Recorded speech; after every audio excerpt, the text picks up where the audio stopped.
जय जिनेन्द्र। श्री विद्यासागर पाठशाला की कक्षा में आप सभी लोग महामंत्र नमोकार के माध्यम से जैन धर्म की जानकारियों को प्राप्त कर रहे हैं। महामंत्र नमोकार जो जैन धर्म का मूल मंत्र है, महामंत्र है, अनेक मंत्रों का जन्मदाता है और जिस मंत्र में इस धर्म के उत्कृष्ट आराध्यों की गणना की गई है, अरिहंत परमात्मा, सिद्ध परमात्मा, आचार्य परमेष्ठी, उपाध्याय परमेष्ठी और साधु परमेष्ठी, ये वे परम पद हैं जिनके प्राप्त कर लेने के बाद इस प्रकार के सुख की प्राप्ति होती है कि उस सुख को छोड़ करके, उस आनंद को छोड़ करके इस दुनिया में कहीं और अन्यत्र किसी अन्य पदार्थ की या अन्य आनंद या सुख की खोज नहीं करना पड़ती है। तो ऐसा परमात्मा का दिव्य स्वरूप है। हम इन 5 परमात्माओं में से अभी प्रथम परमात्मा अरिहंत परमेष्ठी के बारे में चर्चा कर रहे हैं और आज का विषय है अरिहंत परमेष्ठी का स्वरूप और उनके भेद। इन दोनों विषयों पर आज हम आपसे चर्चा करेंगे। अरिहंत परमेष्ठी के स्वरूप को समझने के लिए इन पंक्तियों को देखिएगा। सकल गेय ज्ञायक तदपि निजानंद रसलीन, सो जिनेन्द्र जयवंत नित अरिरज रहस्य विहीन। अर्थात सकल अर्थात संपूर्ण, ज्ञेय का अर्थ होता है जानने योग्य विषय वस्तु या पदार्थ, ज्ञायक का अर्थ होता है जानना। वे अरिहंत परमात्मा सभी जानने योग्य पदार्थों को जानते हुए भी निजानंद रसलीन, निज मतलब अपना, आनंद मतलब सुख और रस मतलब उससे उत्पन्न होने वाला आस्वादन और लीन मतलब उसमें लीनता। वे समस्त जानने योग्य पदार्थों को जानते हुए भी अपने आत्मा के आनंद रूपी सुख के रस में हमेशा लीन रहते हैं, अर्थात उसका ही आस्वादन करते हैं, उसका भी अनुभवन करते हैं, उसकी ही फीलिंग करते हैं। आत्मा के आनंद की फीलिंग को छोड़ करके अन्य कोई भी संवेदन फीलिंग उनके अंदर नहीं आती है, क्योंकि वे बाहर की जितने भी फीलिंग थी, अनुभव थे, परिवार के हैं, भौतिक जो कुछ भी थे, वो सब पहले ही छूट चुके हैं। उसके छूटने के बाद ही उन्हें अरिहंत अवस्था प्राप्त हुई है। अब एकमात्र कोई भी संवेदन उनके अंदर होता है तो वह आत्मा से उत्पन्न आनंद का ही होता है, सुख का ही होता है और उस रस में ही वे हमेशा लीन रहते हैं। इस वजह से उन्हें बाहर के आँख है, कान है, रस है, स्पर्श है आदि की विषय सामग्री की कोई भी आवश्यकता नहीं पड़ती। जो आज के भौतिक विज्ञान की चीजें हैं, टीवी देख करके आप आनंद मनाते हैं, घूम फिर करके आनंद मनाते हैं, छू करके और चख करके आनंद मनाते हैं, सुन करके आनंद मनाते हैं, सूंघ करके आनंद मनाते हैं। संसारी प्राणी की यह जो प्रवृत्ति है वे इससे बहुत ऊपर जा चुके हैं। इन सब चीजों की उनके लिए कोई भी आवश्यकता नहीं है।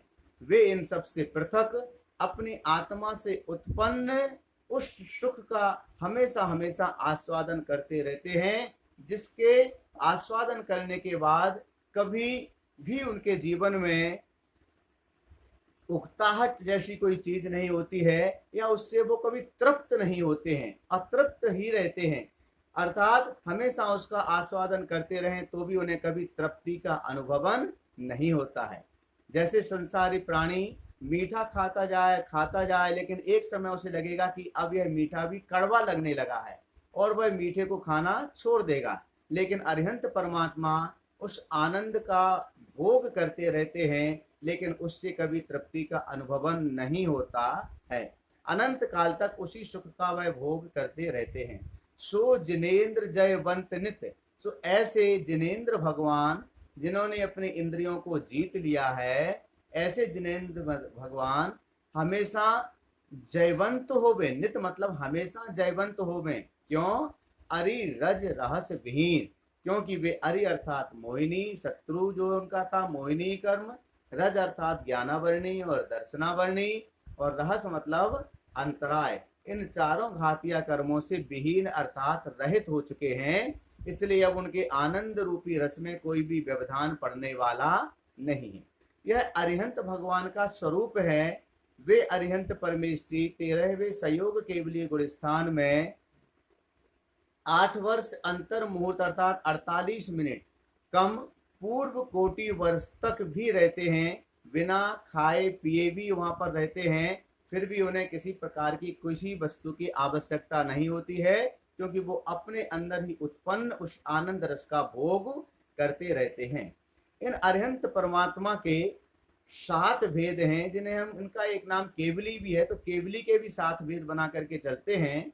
एक तीर्थंकर केवली होते हैं और सामान्य केवली होते हैं, ये 2 भेद होते हैं। इसके बाद सामान्य केवली के, जिन्हें सातिशय केवली भी कहा जाता है, उनके 6 भेद होते हैं। और तीर्थंकर परमात्मा के 3 भेद होते हैं।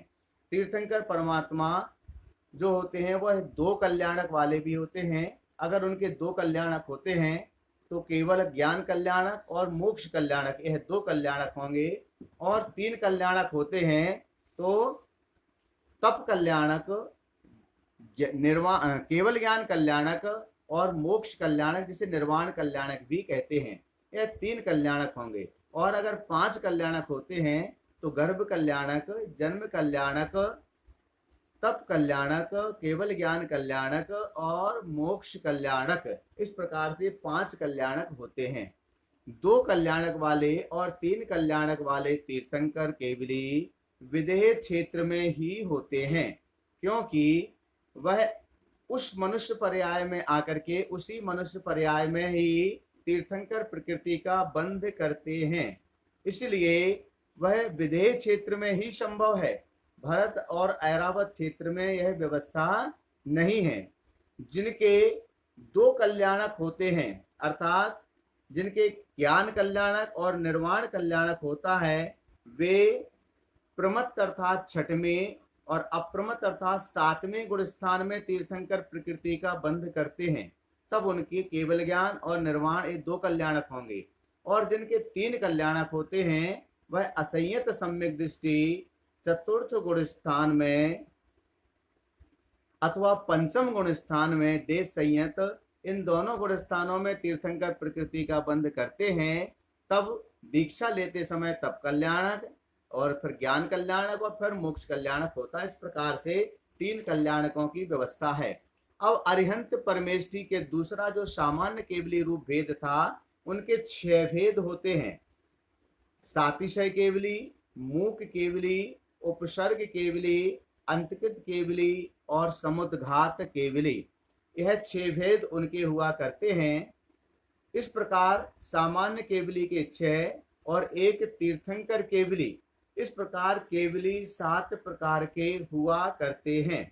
सातिशय केवली कहें या सामान्य केवली कहें, ये लगभग दोनों नाम एक जैसे हैं, पर्यायवाची जैसे ही लगते हैं, ज्यादा अंतर इनमें नहीं है। तो सामान्य केवली या सातिशय केवली किन्हें कहते हैं? जो तीर्थंकर नहीं होते हैं, जिनका समोसरण नहीं लगता है, तथा जिनकी जिस समोसरण भूमि में जो 8वीं श्रीमंडप भूमि है, जहां पर तीर्थंकर साक्षात विराजमान होते हैं, जो सामान्य केवली वहां पर भी नहीं जाते हैं, अर्थात वे 8वीं भूमि में भी नहीं जाते हैं। उसके पहले जो 7वीं भवन भूमि है, वहां पर स्तूप बने हुए हैं, जिनालय 9 स्तूप बने हुए हैं उत्तुंग। उन स्तूपों के सामने इन सामान्य केवलियों की गंध कुटी की रचना हुआ करती है। गंध कुटी अर्थात जैसे हम ध्वज फहराने के लिए 3 पायदान बनाते हैं, गोल गोल कटनी बनाते हैं, गोल 3 घेरे बनाते हैं, नीचे बड़ा घेरा, उसके ऊपर थोड़ा छोटा, उसके ऊपर और छोटा, ऐसे ही 3 गोल घुमावदार वेदी बनी होती है, उसका नाम ही गंधकुटी हुआ करता है। ऐसी रचना सामान्य केवलियों के समोसरण की 7वीं भूमि जो भवन भूमि है वहां पर होती है।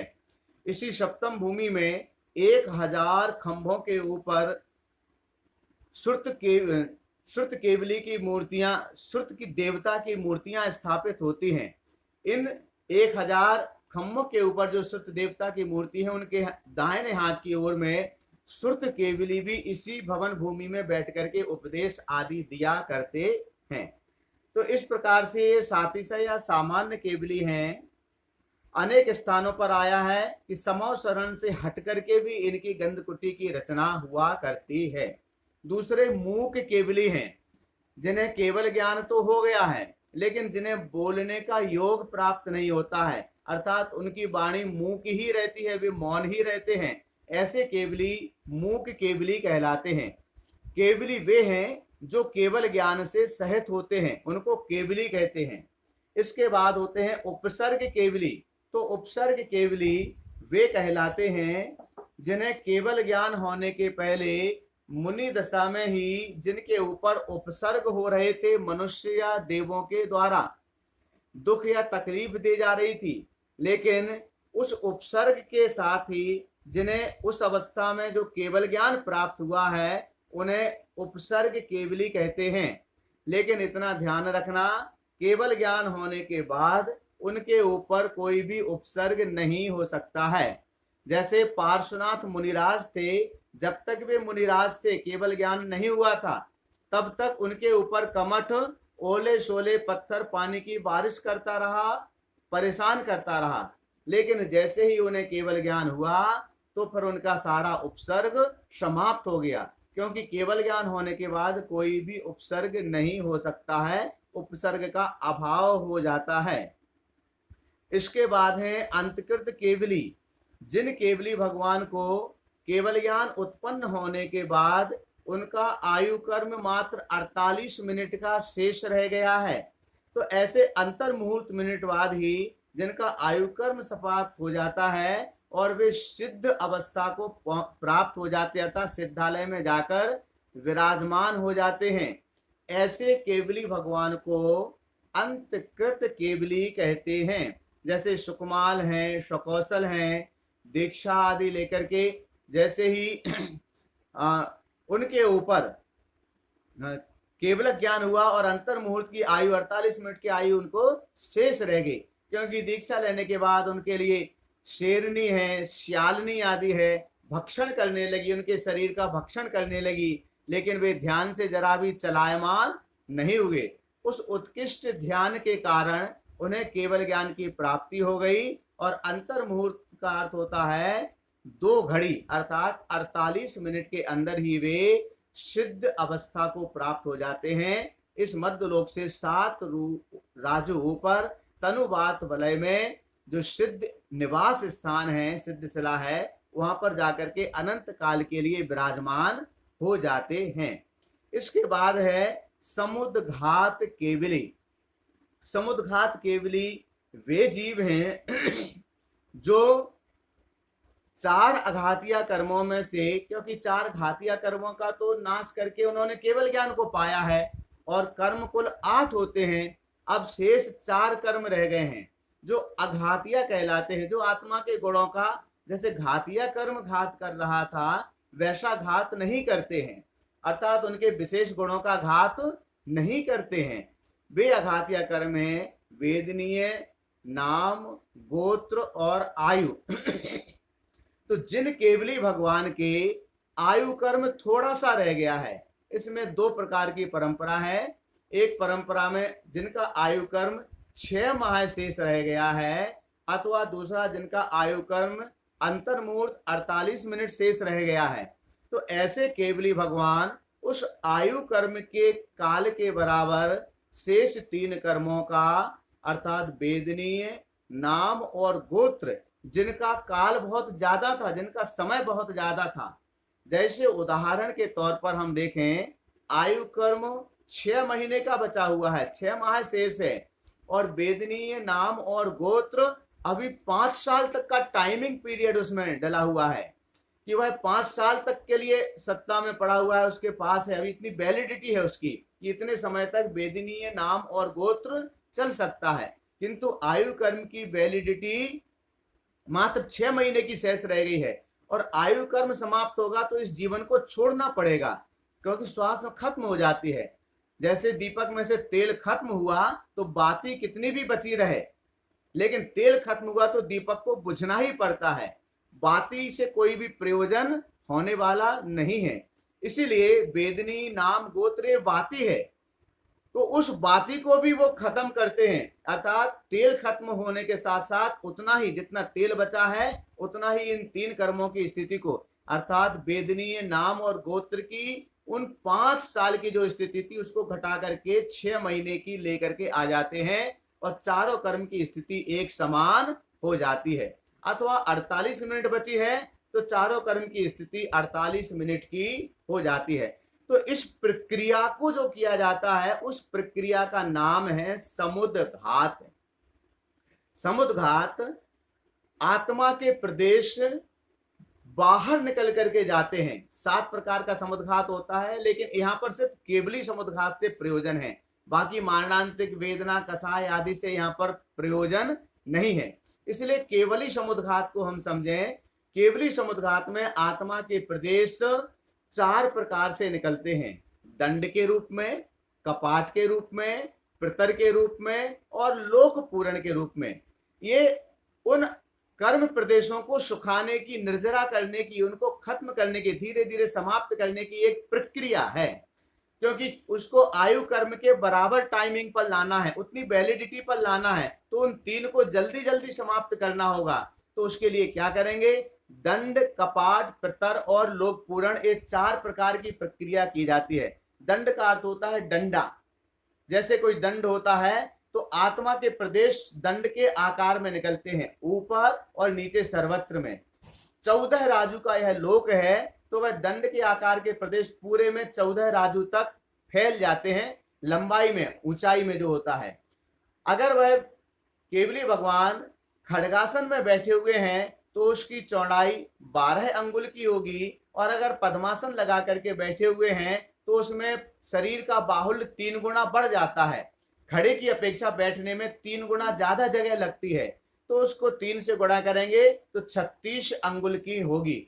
इसका अर्थ है ऊपर 14 राजू और चौड़ाई में उसकी 12 अंगुल या 36 अंगुल, इसे इंच में ले सकते हैं, 12 इंच या 36 इंच। इस प्रकार से दंड के रूप में आत्मा के प्रदेश निकलते हैं। इसे प्रतर के रूप में अगर हम देखें, कपाट के रूप में अगर हम देखें, तो इसमें बहुत सी व्याख्याएं मिलती हैं। कपाट का अर्थ सीधा ही लें आप, द्वार। जैसे हम द्वार को ऐसे खोलते हैं तो उनके आत्मा के प्रदेश इस प्रकार से फैल जाते हैं। ऊपर तो फैलते हैं 14 राजू और साइड में फैलते हैं 7 राजू। अगर पूर्वाभिमुख हैं और उत्तराभिमुख हैं तो इनकी आगम में अलग अलग व्यवस्थाएं बतलाई गई हैं। तो पूर्व पश्चिम में 7 राजू, 1 राजू, 5 राजू और 1 राजू इस प्रकार से भी फैलते हैं। इसके बाद प्रतर होता है। ये प्रदेश जो फैल रहे हैं ये बात वलय को छोड़ करके लोक तक जाते हैं, बात वलय में नहीं जाते हैं, बात वलय के पहले संपूर्ण लोक तक फैल करके जाते हैं।